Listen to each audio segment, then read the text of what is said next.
Autonomous combat vehicles.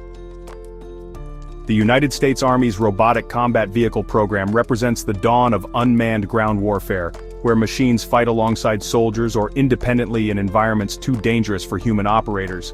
These aren't remote-controlled toys, they're sophisticated combat platforms capable of autonomous decision-making in dynamic battlefield conditions. The RCV program encompasses 3 variants designed for different mission profiles.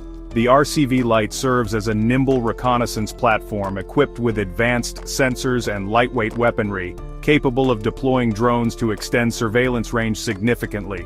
The RCV Medium bridges mobility and firepower with medium-caliber cannons optimized for infantry support, while the RCV Heavy features robust armor and heavy weaponry including anti-tank missiles and 30mm autocannons for high-intensity combat.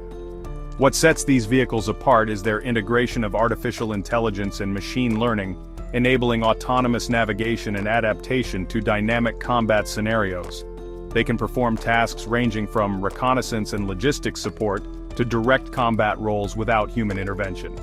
The Defense Innovation Unit's ground vehicle. Autonomous Pathways project is developing software that fuses data from multiple sensors, allowing these vehicles to operate in diverse and challenging military environments. However, the program faces significant challenges. Development costs have escalated dramatically, and the vehicle's size and expense make them vulnerable to cheap drone attacks that have proven devastatingly effective in Ukraine. The Army is reassessing requirements to create more cost-effective, survivable platforms. Despite these challenges, autonomous combat vehicles represent the future of ground warfare, promising to reduce human casualties while extending military capabilities into previously inaccessible or extremely dangerous operational environments.